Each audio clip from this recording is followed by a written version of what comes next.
In 1990, one of the greatest comic book adaptations ever made burst onto the big screen. Warren Beatty's Dick Tracy. With its star-studded cast, bold colours, unforgettable villains, and a tidal wave of merchandise, this film became a short-lived but powerful cultural phenomenon. Now, more than 30 years later, this podcast is here to explore, unpack, and dissect this brightly coloured masterpiece, week by week, scene by scene. So pull up a chair at the Southside Warehouse, because there's going to be a big payoff.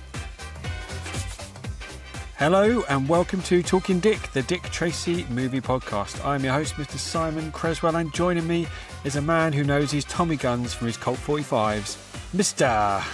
James Tilling. James, do you have a favourite gun?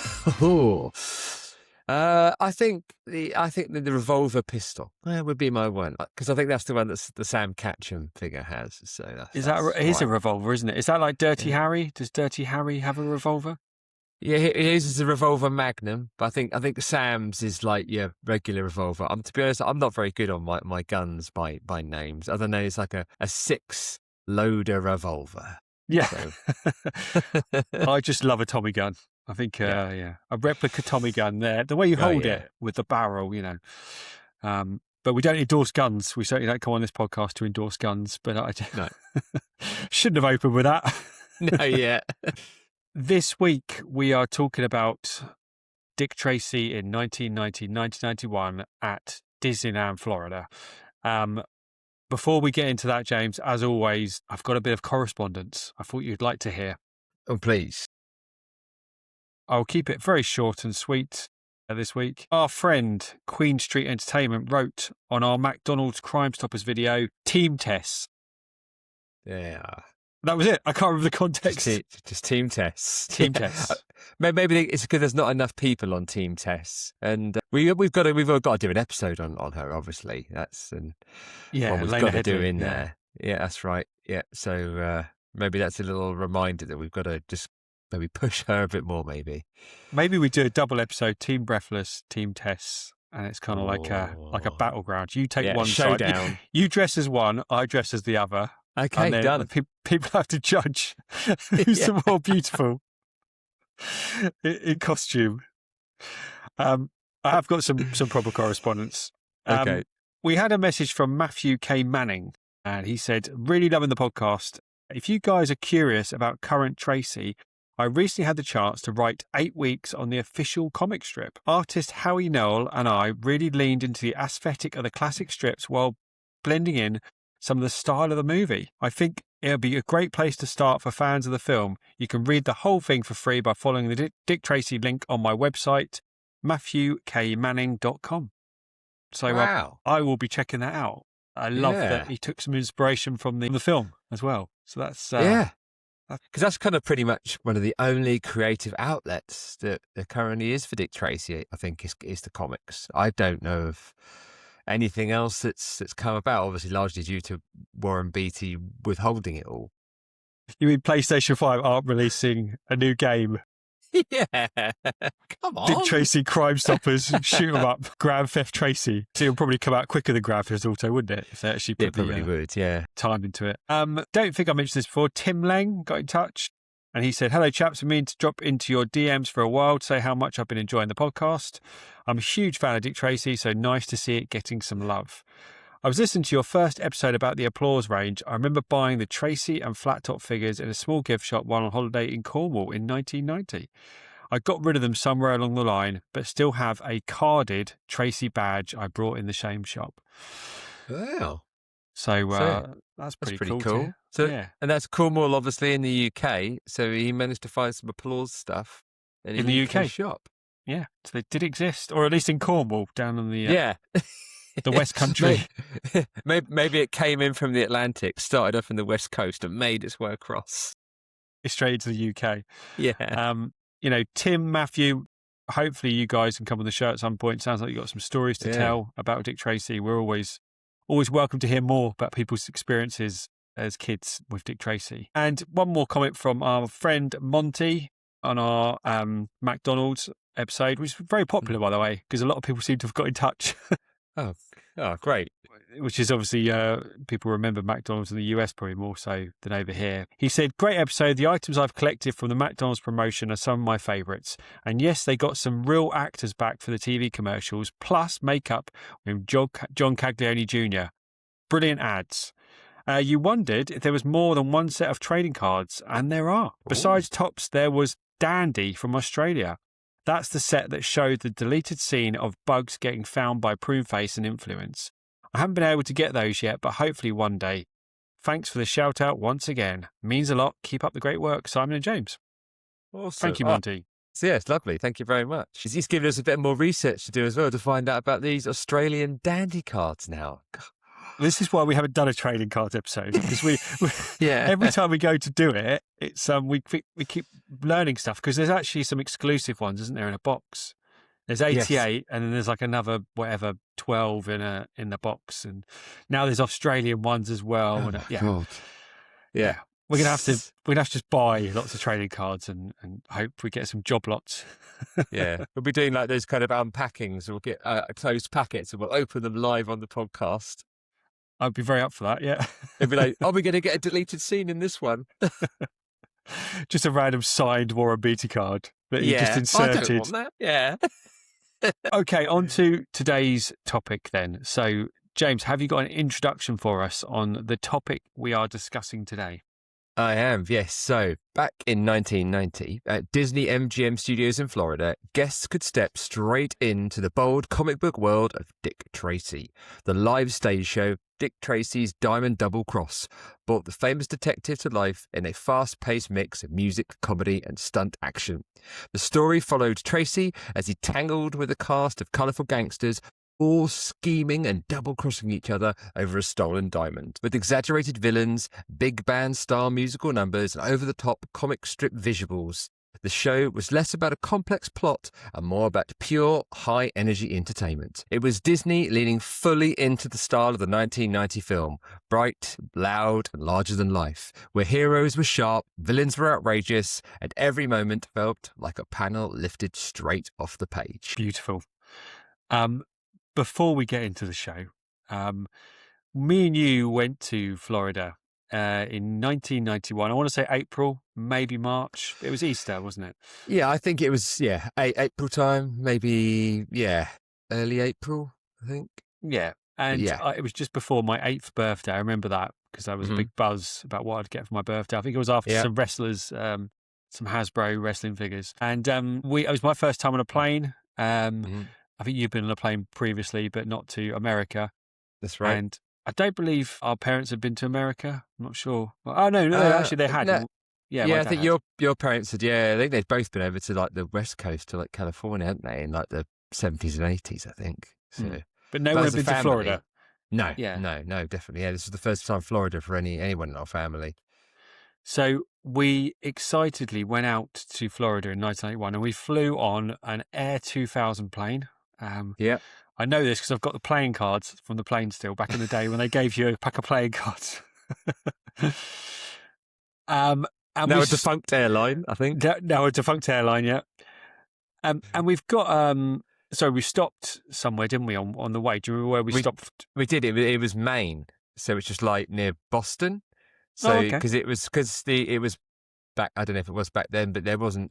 Most plane they weren't all big jumbo planes. They were smaller planes, so they couldn't actually get all the way to Florida in one go. So I had to stop off in Maine, refuel, and carry on to Florida. And I remember seeing snow piled up on the runway in Maine. And he's like, we're going to Florida. I thought it was going to be sunny. Why is there snow? Obviously being really young and not realizing how big the country was. It's like, no, don't worry. It's going to get warmer as we go south. Yeah, because Maine is New England, isn't it? That's right. Yeah. So my memory actually of stopping in Maine is that we got into the shop and bought some chewing gum, like some big reels of chewing gum. Yes. I don't remember this. And you like stretched them out. I'd never seen them in the UK. Yeah, so it was like a 6-foot ribbon of chewing gum, wasn't it? Yes. Yeah. And that was it. The holiday was complete for me because I got on the plane with this giant reel of chewing gum, which I could always still smell, that strawberry flavour. So we landed, I can't remember if we landed in the daytime or the evening, but we landed and went to our hotel, which was at International Drive. Is that correct? It wasn't far from memory from Wet and Wild. I Oh, remember yeah. that being. I mean, I think from like the second, third floor of the hotel, which was a bit more like a 3-story motel, really, from kind of memory in its kind of layout. It wasn't like a hotel foyer, I don't think. But yeah, from that kind of top level, the third floor, you could look and you could see the kind of some of the slides over at Wet and Wild. Yeah, yeah. So, but yeah.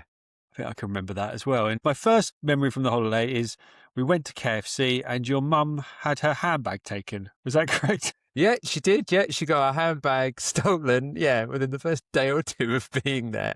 Great start to a holiday. Great start. And then, but I still had my chewing gum. I was still quite happy. Yeah.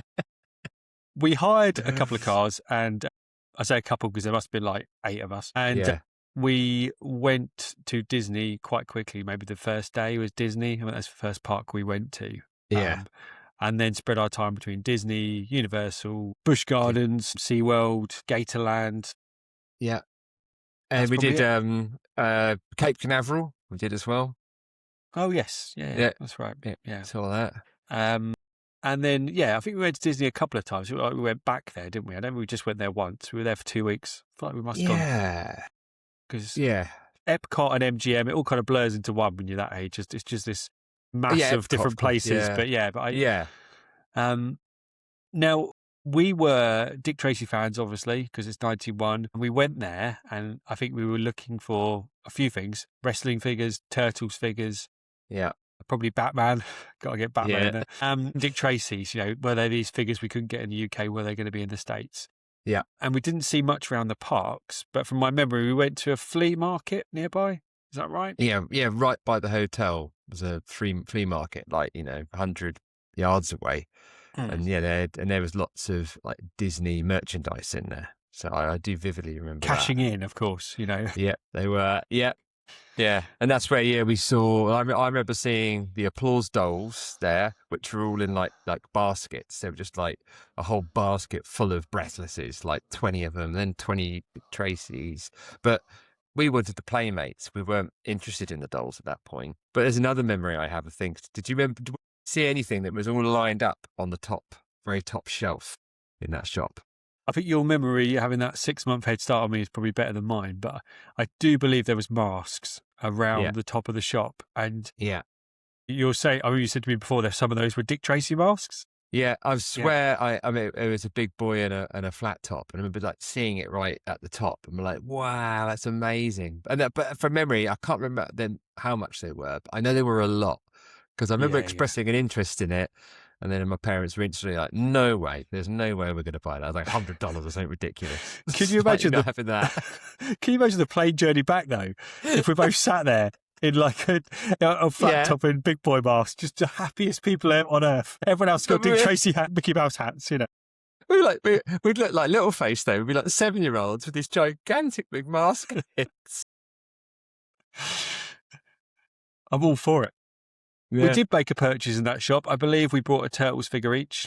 That's right. I bought Mutagen Man, and you brought Surfing Michelangelo. Is that right? Surfing Michelangelo, yeah, which is very apt for Florida, I guess.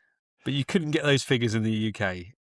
No. So that was quite like, whoa, seeing these Turtles figures. But no pegs with Dick Tracy's on, sadly, was there? That's a disappointment. Yeah, I think flea market, you think there'd be like all the leftovers, like just bursting out the seams with Dick Tracy's. Yeah. So I mean, obviously we did the normal Disney stuff. We went on all the rides and explored the park. But in terms of actual Dick Tracy stuff that we saw with our own eyes, we saw one standee that you could pose in. Yeah. Which we'll put a picture up because we can't find a picture of us with this, but we have found a picture of your sister with it, haven't we? Which is really annoying because she gets the bragging rights there. But yeah, she's there, stood in a really colourful, lovely sign of Dick Tracy with him there and the car, which I'm very jealous of that photo because I really hope somewhere in a loft is us in front of one of those signs. Yeah, I got to keep digging to try and find it because it just baffles my mind to how on earth she got that picture. Like, why didn't we? Why aren't we in one? Like, you just hope that we were just waiting to come next. We took somewhere. it. Can you imagine that? Oh, no. Yeah. Oh, God. And I think there was a large push when we were there for Roger Rabbit, was quite popular. There was like a steamroller you could lie underneath. There was Honey, I Shot the Kids. You could run around the play area with the giant ants. There was Ghostbusters, which is interesting because that's not really Disney, but was that in Disney? No. Maybe that was Universal then. No, it's pretty Universal actually, wasn't it? Yeah. Yeah, maybe that was. Yeah, I could picture the Ghostbusters car. But Disney had shows, didn't they? We saw some shows. But what we did see, Dick Tracy stuff, was when they do the backlot tour, you went round and they had a lot of the cars there. And I do vividly remember seeing, Dick Tracy police car and some of the other kind of colourful cars that are all back there with bullet holes on them. I remember seeing them. Yeah, I think I remember seeing the cars, but not really, because there were so many cars to see. Yeah, not really kind of almost recognising that they were specifically from Dick Tracy. Yeah. Yeah, like 1940s, 30s cars. And I don't think I quite, oh my God, yeah, that's from Dick Tracy. I don't know. In my head, I can't quite recall that. But we also saw on the ride, it was like you saw some costumes or something. Didn't we look through, I swear we looked through a window and there was some costumes or something. Maybe I'm imagining it. Yeah, well, we might get into it. There were costumes on display during 1990. Of Tracy and Breathless in like a cabinet, but if they were still there when we were there, that I'm not 100%. So it's quite possible, but I'd like to say I feel I'd remember that, but maybe I forgot it. I've got a memory. I don't know if you remember this, but that I'm looking through in my head. We're looking through a glass window, and there's a TV showing a lottery advert, and then they broke down how the lottery advert was made, and they had like blue screen of someone on like a ledge, and they were showing you how they were holding onto a ledge, but they weren't really. So it was almost like as you're walking through, it was like a kind of showing you how blue screen worked. I mean, it's green screen now, but it was blue. So that in my head, I've got that, and in that space where there's that, I thought they had some costumes. But well, I tell you what, funny that you should say that, because actually, when I was doing my research, I watched a video online of a guy that was going around Disney and trying to look for the remnants of Dick Tracy that was being there. And he did pick up and said that there was this place called the Dick Tracy Screen Test. So there was a building in there, and this is where you could do a green screen. And I think they would give you like the hat and the coat, and then would do a green screen backdrop. So it would be like you were in the Ritz Club or something. Oh, okay. And then I found a picture that looks like in that same building was where Dick Tracy and Breathless's outfits were. So you could be right, or that changed from being a Tracy backdrop to something else, and that's what you remember. Yeah, but why they were telling us how they made a lottery advert, I don't know. But the reason I remember that is because I remember asking what the lottery was, because we didn't have the lottery in the UK. Yeah. And so I specifically remember asking about that and being like, that's a weird thing. So you pay for a ticket and get some numbers and win money, and just try and get my head around the concept of the lottery. Yeah. But maybe we'll have to YouTube, is there a lottery advert from 1990 of someone hanging on a ledge? Well, I think the ticket was like flying out the window, and then they like jumped and they were hanging on a ledge trying to get it, I think. Anyway, don't know why I remember that. Yeah. So there wasn't much else there, apart from obviously the streets were still the streets in Disney. So do you know if anything was painted in Dick Tracy colours? Can you remember any buildings being Dick Tracy colour? Yeah, again, there are some pictures that were of the kind of main kind of stretch street in Disney, which they kind of had some of the buildings that were kind of similarly painted to look like they were in Dick Tracy. And those fronts, I believe, they're all still there. So the remnants of them are still there, but have been repainted and repurposed for something else. Obviously, the theatre that the show is in is still there as well. The Theatre of Stars, I think it's called. Yeah. And the handprints we've discussed before. Obviously, you can still go see Warren Beatty and Dustin Hoffman's handprints. That's right, yeah. But we don't think Charlie Corsmo and Glenda Headley's is still there. Oh, okay. Well, I thought Charlie Corsmo's was, but... Oh, were they? Or maybe they are. I think, again, I'd have to double check. But... Yeah. It gets confusing. Yeah, Gina Headley's ones, they're the ones that are moved. I don't think we've found anyone to tell us exactly where hers has gone. Have they? No, well, I don't think anyone knows. I don't think it's not public knowledge. So anyway, so we left our trip in 91 and we didn't see a lot of Dick Tracy stuff, and it looks like we missed this show we're about to talk about by about 3 or 4 weeks, didn't we? Because Yeah. it ended So in February 91. That's right. Yeah, so February 16th, 1991 is when the show ended. So yeah, so we missed it by a matter of weeks, which I know. is so gutting, so gutting. But in some ways, James, it's a blessing because the Yeah. the Diamond Double Cross show is not the best. No, it's not. And yeah, I think we could delve into the reasons why it wasn't that great and yeah, not that successful. Well, let's get into it because that's the kind of the main thing we're talking about today. But Yeah. okay, so I looked online and it said the show was directed by Robert Roth, choreography by Matt West, scenic design by Stanley A. Mayer, costumes by Alea Clegg, lighting by Norm Schwab, and produced by Disney. So I don't know any of those people, but maybe someone, if you know any of those names, you're like, oh, yeah, Alea Clegg. Yeah, she's pretty famous. So that they made this show and it's kind of linked in with the film, but not really, is it? Would that be fair? Well, yeah, I think you're right, Warren, because obviously the show coming out in May, it opened in May, so the film actually didn't come out until July, I don't think. So it was. So the show was first. Yeah, exactly. So Michael Eisner, Frank Wells, and Jeffrey Katzenberg, so who were all the Disney guys, they wanted to cross promote the film with Disney, and so that they were the guys that came up with the idea of let's get this in, let's cash in, and use this as a bit of a promotional tool. But the kind of big issue that they had is that Warren wouldn't give them any information. Warren. Yeah, exactly. So he wouldn't tell him what the plot line of the film was. Obviously, huge big twist, as we knew, but even limited to what characters that he was going to let them have. All of the music.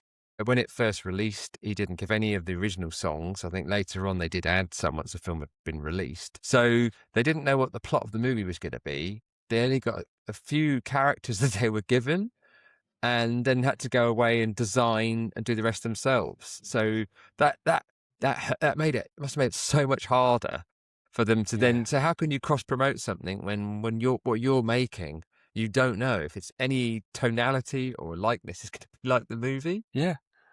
What I will say about the show, the sets look great. The backdrops are really colourful. Yeah. They jump out. They do a really good job of the sets. Yes. Big Boy is in it, as is Flat Top and Mumbles, and they just look creepy. They've got giant heads. They're really small. The people playing them are really tiny. They're like up to Dick Tracy's shoulder. Yeah. And they're just weird, aren't they?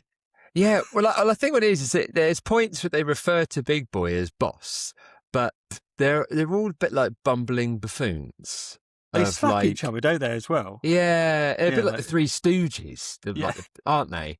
And so there's no real kind of fear to them. They don't feel like they're like gangsters, and it's a bit, you're like not quite sure who's kind of leading who. And because they've got their masks on, they're just acting out the moves, and it's all pre-recorded lines and dialogue that they're just acting along with.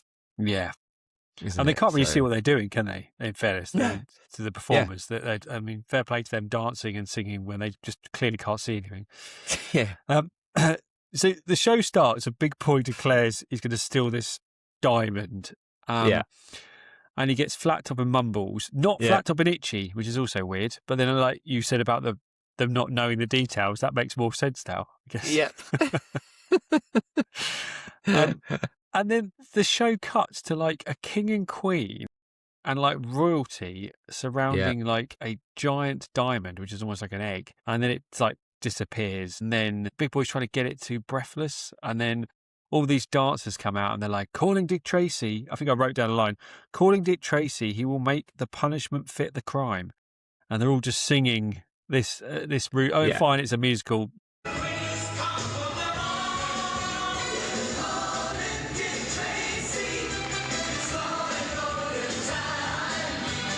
Whatever. And then Dick Tracy comes out and he's quite bland and he's not quite the Dick Tracy we want. He doesn't look quite like Warren Beatty. No. He was a little bit all too slim and not chiseled enough. No, like a stand-in, isn't he? Almost like. Yeah. I mean, the outfit looked great. But oh, yeah. Yeah. Oh, I'd like but the he outfit. didn't have that. uh, kind of The the pizzazz. presence and the pizzazz. Yeah, absolutely. The music, as you were saying, it's like it's borderline panto, isn't it? Like, which is, to basically say for anyone who doesn't know what panto is, it's a bit hammy, isn't it? Like British pantomime, Yeah, it is. You're not thinking West End musical here. You're No. thinking like Broadway. You're thinking like like you say, a pantomime. Like, oh no, you didn't. Oh yes, I did. Yeah. The amateur dramatics. Amateur dramatics, yeah. And then it cuts mid diamond hunt. Tracy just stops and goes and has coffee with Tess. Yeah. She's just at the top of the stage. Yeah. She looks good actually. Tess looks pretty much like her. And then he's like looks at his watch and off he goes again to go to the club to see Breathless. She does a song as well, doesn't she? Which is quite operatic, I think.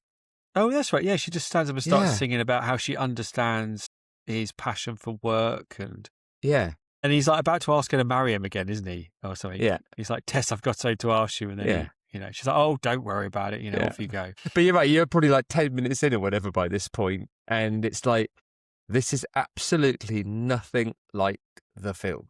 Yeah, no. Other than the few characters you've got, everything else doesn't feel like it at all. It's just tonality, all of it. It's just like, wow, okay. Yeah, it's not. I mean, you got to treat it as a separate entity, really. Yes, definitely. So he goes to the club. He takes a seat at the table, and then Breathless starts singing. And I think she does a couple of songs from the film. Did she do more? Yes, she does do. Yeah, does do more. So this obviously must have been that post the movie coming out. So like they've now got the rights to some of Sondheim's songs. Yeah, and she does one other as well. What was the other one she does? I thought she did two. Sooner or Later? Maybe not. Yeah. I can't remember. Well, I can't remember she did more, and then it breaks, and then she comes back and does like the next verse of it, and it carries on. Probably Calling Dick Tracy song again, isn't it? Yeah, that does Calling come back. Dick Tracy. So, and the big boy's on the other side of the stage, and the videos we're watching, because obviously we never saw it live. There's some videos on YouTube. One is daylight, one is nighttime, and the only difference is really the lighting. There's much nicer lighting at nighttime.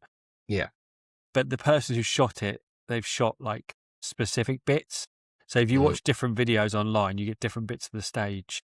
Yeah. I think there's one that's a long shot, but you can't hear anyone. So you got a great shot of the stage, but you can't really hear it. Yeah. But they would have been mic'd, wouldn't they? I guess. Yeah, they would have been. Yeah, the one I had kind of say there's a long shot for most of it, and then a few sections. There's a bit with Breathless and Tracy, which is kind of doing the whole seducing him bit. Yeah. The camera zoomed in a bit on that, which again makes you think, obviously reading it now, that maybe they started editing a little bit of the story once they knew what the film was about. Yeah. Tried to work it into the plot. Yeah. So the diamond comes out, and then Breathless has got it, and then everyone starts running out the club and chasing around for the diamond. It's literally ridiculous. They go up and down the stage and across the top looking for this diamond, and then Flat Top drops it, and then they don't know where it is. And it goes on, doesn't it, for 10 minutes of this nonsensical, just pretty boring chase. Yeah. It's a lack of any real plot to it. It's all just, it's just all meant to be fun and just a bit of a visual experience. It's a long 25 minutes. It's a long journey. And then randomly, it gets revealed that the cigarette girl you've been watching run up and down the stage saying, cigarettes, cigars, she's got the box, she has it in her. Yeah. And then Tracy, they swap the actress. So it's like at one point it's a woman playing that part, and then they swap it to someone in like disguise, and Tracy pulls off the wig. And he says, and I had to write this down because it was really difficult to hear. Yeah. He pulls off the wig and he says, Cruey Lou. I knew it was you or something. And I was like, I kept trying is that Cruey Lou or is that Creepy Lou? Looked it up. Yeah. Guess who Cruey Lou is? Don't know. A Dick Tracy villain. No way. Yes. So wow. It says full name Lois Brown. First appearance May 1950. Lois, it could be Louise, Cruey Lou Brown, was a young woman with blonde hair that she wore in a long braid in the back, but with a short crew cut style on top, hence her nickname, Cruey Lou. Oh, wow. So she's a villain. I've got a little picture for you here I can show you. Just trying to get the right picture. There she is, Cruey Lou. Oh, wow. What a great little nod that is. Yeah, I'll just stand here and and look things over. Nobody will notice.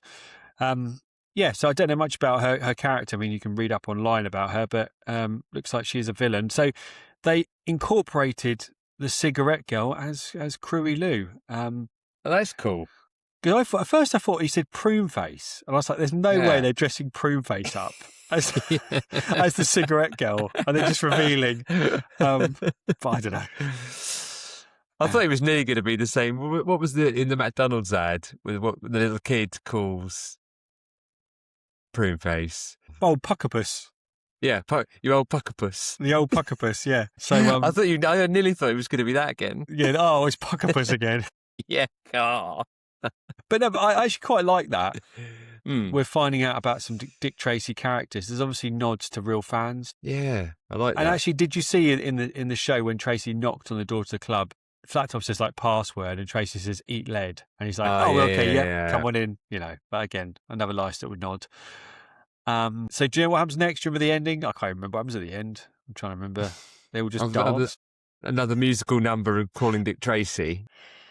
Oh, they get arrested, don't they? They have, yes. They're in cuffs. Yeah, Big Boy, Flat Top, Mumbles, and Breathless.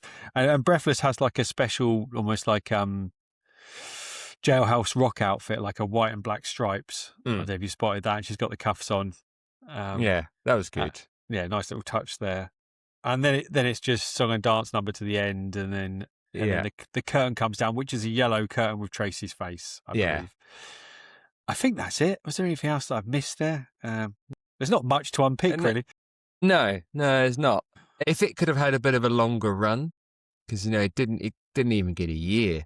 That obviously it was slowly crafting it as they got more information about the film, and maybe they got a little slicker. The story got a bit tighter and stuff as it went along, and a bit more time. Maybe it would have got better, but. Obviously, as we found out, that the fanfare of Dick Tracy had waned off quite substantially, unfortunately, by that point. I think this show killed Dick Tracy, probably. Yeah, damn you. the diamond double cross show that ended the career of Dick Tracy. But I guess for me, just a simpler plot without this king and queen as well, because they resurface at the end, the king and queen, and they get their diamond. I just thought, what is all this? Why have we got a king and queen in the 1930s? New York or wherever it's based. Not very good. But anyway, so that was the show. I think you can watch it online and enjoy it. However, when we were looking for the show, this is more interesting. We've had some other YouTube videos, didn't we? Yes. What did you find? What kind of videos did you find that relate to this? So there was a cool video. So we got Mumbles, Big Boy, and Flat Top. So obviously getting an opportunity to roam around the park and interact with guests while they're there, get photo opportunities, doing their own little skits. And then they also have with them a little 4 or 5 piece brass band, trumpets and saxophones. I saw this, yeah. Yeah, it's so good. And Mumbles then comes out and he's conducting them. And he's doing they start doing some kind of like 1920s, 30s tunes, and he's conducting, and as he speeds up and slows down, and everyone's finding it really entertaining. And then suddenly there's a really random tune, a tune that's quite a fitting tune for that era, but from a totally different movie. I'm assuming you would have absolutely picked up what that tune was.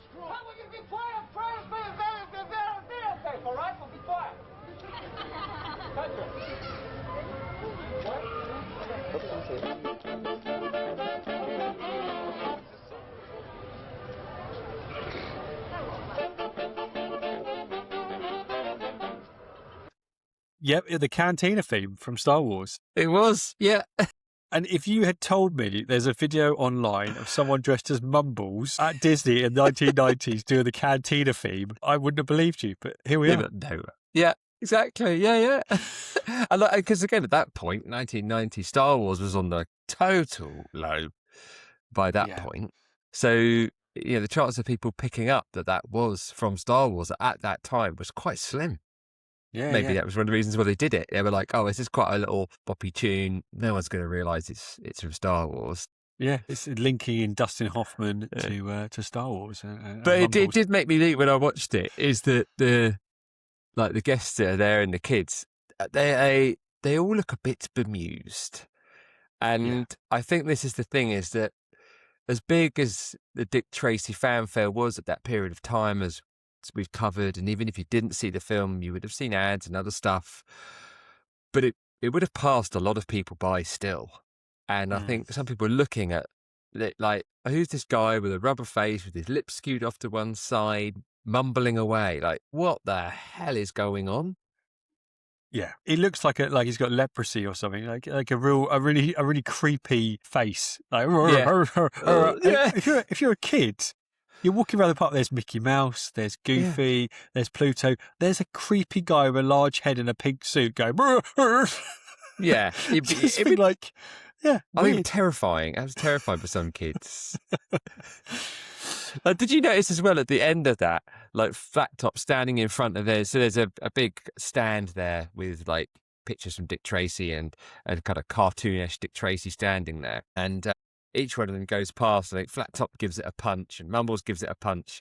I think like Big Boy looks like he kind of gives it like a kiss or a slap. And but then like he gets a kid to come over as well, and then the kid's like kicking it as well, and it's like this is escalating a bit out of hand now. Like just people in costumes encouraging violence in a Disney park. Yeah, and I did spot that. I think what Big Boy does, he either picks a bogey or he spits or something, and then he rubs it on Tracy. But it's not quite clear what he does with his hand. And Madonna's not the actual Madonna, but Breathless is there as well, isn't she? Yeah. There's one shot of her over. just hovering around. But there's some cool pictures online, isn't there, of people getting photo ops with them? Yeah, I was going to say, people must have got photos. I would have loved that in 91. Just walk around the corner and there's these, albeit not the real ones, but Mumbles and Flat Top. That would have been amazing. Yeah, and they're really good masks. They are like a half, they're obviously not as good as the ones in the film. They're better than the prosthetic masks that you could buy. Yeah, they did look very good. They were good. Yeah, they're terrifying for kids, but they do. It's clearly not Al Pacino. No, but I wouldn't have put it past him. To go like, go there one day dressing up. Oh yeah. That'd be awesome. We could start that urban legend. Should we start that? Should we just in character wandered around. We'll cut in here. We'll put this as a shot. And Al Pacino actually played Big Boy in the park on one day where he went around the park dressed as Big Boy, and nobody knew until now. You could easily just make an AI video, couldn't you? Probably now. You could, fake it. I'm just getting a costume. Yeah.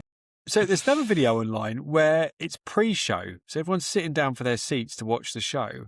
And Big Boy, Mumbles, is Flat Top there? I think Flat Top again, yeah. They're the warm-up act. So they're going around the audience, like getting everyone pumped for this show. They're getting their money's worth out of these actors, aren't they? What is it they're doing? Did you spot what they were doing in the clip? So they start getting like dads, granddads and whatever out of the audience and lining them up. And it's a bit, at first I couldn't quite work out why what was the reason? Was it just a random pick? And then find out that no, that they're only picking guys that are bald. For seemingly no logic. Maybe someone whispered to them that there was some plot line in the movie that had to do with someone being bald, and that's why they thought they had to do it. And then these 15, 20 guys, they've all got to show off their bald pot spot. Yeah, just a weird video. And then at the end, they walk off. And I noticed a little note in that Big Boy takes off his jacket as he's walking away. Oh, did he? I missed that bit. But I don't know whether he has one in the show. And I wondered whether it was just like, he's getting ready for character now. He's getting ready for the show. Taking off his jacket. But thought it was a weird touch. But there you go. Well, there was one guy because they whittled them down because they get 50 in a sleigh, saying no, not you, not you, to get one eventual winner. And then the last two guys that were one of them, I started looking. I was like, I think that might be Hunter S. Thompson. I actually think it might be Hunter S. Thompson. Was he not dead by then? No, I don't think he was, but he was like on some crazy drug binge, and he'd accidentally made his way into Disney and was now watching the Disney show. Well, this whole show feels like a crazy drug binge, doesn't it? You could you're right. easily have dreamt this, couldn't you? Yeah. Calling Dick Tracy, he will make the punishment fit the crime. The other thing was coincide with this, they released a commercial as well. So there's a short 30-second commercial promoting this show at the park. And now at Disneyland, Dick Tracy explodes off the screen and onto the stage in a live musical spectacular. It's Dick Tracy Magic in the Magic Kingdom. Dick Tracy, the movie, is only in theaters. The stage show is only at Disneyland. Yeah. So imagine people at home like, I don't know where to go to Disney or not. I'm kind of like on the fence. See this commercial, I'm there, I'm going. Yeah. That show really sells it to take me. Yeah. I think there was also a Charlie Corsmo video where he was also in the audience, and then he was kind of like saying, the Dick Tracy show, and then it cut to the show. That was obviously for a TV spot. So this is like amazing the amount of footage of this that's online. Actually, I thought there'd be very little, but people have uploaded it. Yeah, like I said, like the people who filmed the whole show, and they've kept that, from 36 years ago, and then they've managed to digitize it, upload it, get it online. Well, cameras weren't very common, video cameras. I mean, we took them with us, didn't we, in 91? But they weren't like hugely common. No, because they were cumbersome and they they took 30 minutes of video. Yeah, but it's great that people did it, isn't it? It's amazing because it wouldn't exist.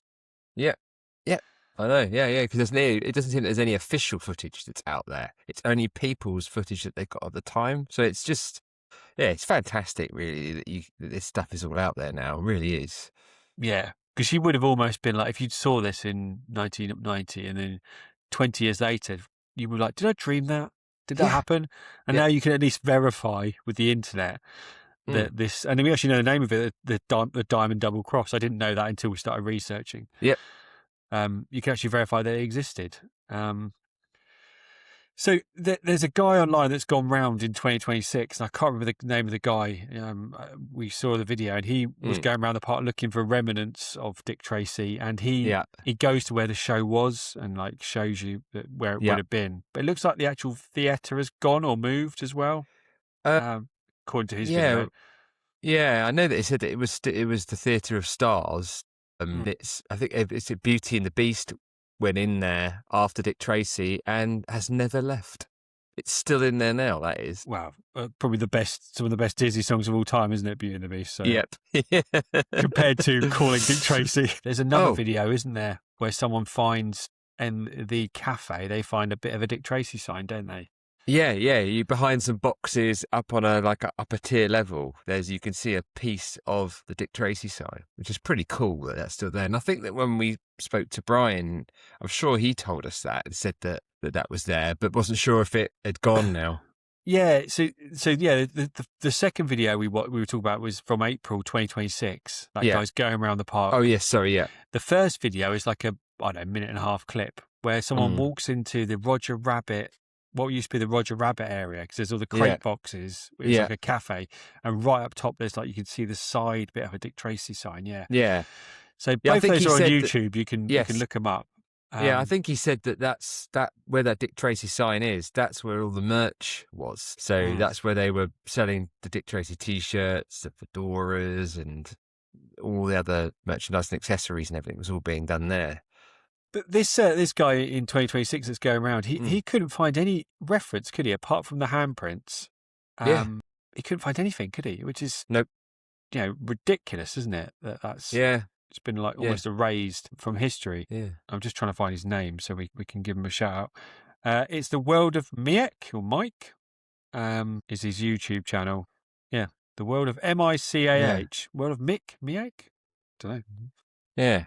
Anyway. But again, it's another great thing that there's people out there doing this. It's kind of like they must have been thinking at the time, who's going to watch this video? And it's like, us. That's us. Yeah, I want to watch this video. I'm watching just is he going to find something Dick Tracy related? Anything, Yeah. But he doesn't. No, I know.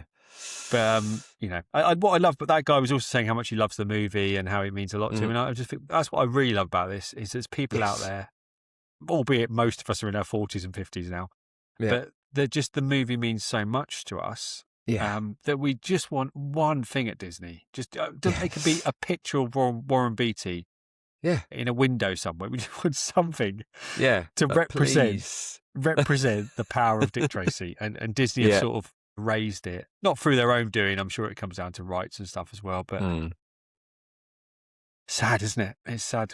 It is a real pity. We're getting excited over the possibility of a sign being up top of a cafe. Yeah, a bit of a sign, not even the whole thing. I mean, I actually was thinking of booking a ticket to go and see that, just to see. And then try and smuggle it out. Yeah. Is that for sale? That could be the next musical, The Great Side Heist of Disney World, calling Dick Tracy. I think that's it then. I don't think there's anything else to do with this show. You certainly can't buy it on VHS. Maybe it'll be a special feature one day on the extended edition Dick Tracy 4K release we're hoping for, that's going to have this as an extra. You can watch the Diamond Double Cross show in full. Yeah. You can only dream. So anything else you'd like to say about Disney? Any other memories you'd like to share? Well, one thing I'll just add, obviously, I believe Disney had plans to continue more Dick Tracy stuff. They didn't just think, we're going to do the Diamond Cross show. They had plans to do a ride as well. And they were also go into making a Hollywood land as well, which was going to be heavily 1930s kind of designed. I found a little bit that was explained what the Hollywood land is. It's a Disneyland and a Chicago edition for the Disney MGM Studios. Says each Dick Tracy area was set in the 1930s and featured cobblestone streets, crumbling exposed brick walls, and a variety of unique shops and eateries. Guests would first explore a bustling commercial neighborhood before eventually making their way to a grimy wharf and a warehouse district. Here, fishmongers loaded up trucks while ominous smokestacks would have loomed overhead. Guests now found themselves in front of the Southside Warehouse, home to Dick Tracy's Crime Stoppers, the star attraction. Is this real? She said the Southside Warehouse was going to be there, yeah. This was the plan, and then that Crime Stoppers was then going to be the ride. So it was all of this massive build-up, the whole area, the 90s, basically feeling so you're slowly leaving Disney and you're going into the world of Dick Tracy. And yeah, which would then take you down to the ride itself, which I was just like, this is just like incredible. And like the idea for the ride, which was hadn't been done at that point. I think we might have discussed this before, but like at Disney, there's in modern terms now, the Buzz Lightyear ride. Yes. Where you go around on a ride that moves around and you have like a gun that you can your fire lasers, at you're shooting the aliens. Yeah. So the idea is it would have been a 1930s police car that you would have got in instead. And then you'd basically chase gangsters through the stylized Chicago city, and you'd use your interactive Tommy gun blasters to shoot targets. And they were going to have animatronic villains, explosions and sound effects, and high-speed motion vehicles. So this, as I say, all precursors to the Indiana Jones tech. So the Indiana Jones went into all of this. And it was like, so sad that it had all these ideas, and so the ride was always going to happen. Was meant to be Dick Tracy. But what's weird when you're saying all that, I can actually picture it. I can really picture being in that car and the sets and the colours and the guns. You can really feel it, can't you? Like it's not hard to imagine how cool that would have been. Yeah, again, and one of my favourite scenes when I was a kid, and one of my still favourite scenes now, is right at the end when they drive out of the garage and Tracy and everyone's shooting, and his guns are blazing and everything. So to reenact that sequence in a ride, that would have just blown me away as a kid. It really would, and even now. Well, at least we've got Ratatouille there now, haven't we? So it's not all. It's not all yeah, bad. you're right. Yeah. But so yeah, with the screen technology, I've been on the Ratatouille ride in Paris, and with the screen technology of that, you think what you could do with Dick Tracy with those screens, and you could turn the car and going down an alleyway and have gangsters shooting at you. Yeah. Or even the Spider-Man one where you shooting with the the little spider bots. Yeah. But it would be so unique now because there's nothing that's out there with this the gangster, the mafia-ish, the cartoony comic aspect of it. There's nothing like that. So it's like a theme for a ride that would be so individual. Guess the issue for Disney is the guns aspect, because you think of any kids programs now, they've kind of got away from the 80s era of G.I. Joe and Transformers and shooting, haven't they? So in 2026, you're going to get like a Paw Patrol ride or something. You're not going to get shooting with machine guns. Yeah. But if they'd just gone for it, it would have been there for 10, 15 years. And we would have gone on it. And that's the thing. It would have done. It would. Yeah. You're right. I think it is something that would have existed then, but it wouldn't now, would it? It's like so apparently, like even in the gift shops, you could buy packets of Sam Ketchum cigarettes. You could buy. They were there. I don't know to believe you or not. Then no, unfortunately, that was one of my dreams. That's all that was. Endorsed by Seymour Cassell. Just a final, memories. Is there any particular ride that stood out for you from '91 in Disney? Because I get confused with which rides were at which parks. I think it was Back to the Future. That was at Disney, was it? Yeah. Oh, actually, no. God, no, you're going to get. I thought that was Universal. It'd be Universal. God, again. No, that's why I was trying to think earlier. I was like, I must mention at least one ride that was at Disney. I can't really remember any of them. No, I mean, I know the runaway train. Oh, the Frontierland. The Frontierland, that roller coaster, that was pretty good. But you're right, actually. And the haunted house. Yeah, the haunted house. But it was largely like shows and experiences. There was, I don't know had they done the Honey? No, I think it was later that the Honey I Shrunk the Audience came in. Yeah, but I don't know if the Michael Jackson 3D show was that there. It was, yeah. I think that was because Captain EO. We mentioned that before, didn't we? That was definitely there from the 80s, so that would. So it was kind of. It felt like it was more like attraction based than ride based. Maybe back then. We've got a short video, a 50-minute video of our trip to Florida on YouTube, which we can happily share if anyone wants to watch it. And then we've got a missing tape that your dad took that we're still trying to locate, which we think is a lot longer. It was like a good 2-3 hours. Like the guy who ever filmed the Dick Tracy show, my dad filmed the entire Indiana Jones show. Yeah. At the time. So we are trying to locate that. I think that needs to be our top priority. Yeah, definitely. For anyone that's an early 90s Disney enthusiast. Yeah. James, this brings us on then to the end of the show. And that big question I have to ask you, have you made a Dick Tracy purchase this week? Unfortunately, this week I haven't made a Dick Tracy purchase. And I thought I had one in the bag, but I don't. I will promise next week, because I think next week I should have one. Okay. I'll hold you to that. I don't have a Dick Tracy purchase. I do have something in the post, but it hasn't arrived. Okay. However, I just want to end on this. I didn't make a Dick Tracy purchase this week, but I did make a Batman one. for £1 car boot sale. Yeah. Wow. For our American listeners, that's a garage sale. It's a remote control Batmobile. Wow. And it's made by Apollo. And I just saw it there. I said to the lady how much. She said £1. I went home. I put some batteries in it. Does it work? It did. No, it's not now. Oh, yeah, it's still. Oh, yeah. Yeah, you can see the wheels going. Yeah. So, yeah. Cool. It's, I haven't been able to get a battery for this yet. I'm missing the aerial. So it's a repair job. But yeah, just a cool piece. Couldn't leave it there. Yeah. For £1. Yeah, God. Almost 40 years old. So now it lives with me. Yeah. Imagine if there was a Dick Tracy remote control car. I mean, I'm surprised there's not. That's all I was thinking about when you were saying that. I was like, oh, why didn't we have that? Back to Batman. Okay. Well, that's been a really nice journey down memory lane. I've really enjoyed talking about Florida. Yeah, I want to go back there. And I'm sure people have got memories they can share. You know, I know Brian did on his episode because he's based there and he had lots of memories. But if you've got any photos at Florida in the 90s, in front of Mumbles, Big Boy, Flat Top, let us know. Yeah, exactly. Anything we missed as well that, we didn't find, that someone else has got a little nugget of Dick Tracy information of something they saw, at the park, let us know. Yeah. I'm going off now to watch Diamond Double Cross again. Yeah. No, I'm not. No, you'd be having it all day tomorrow.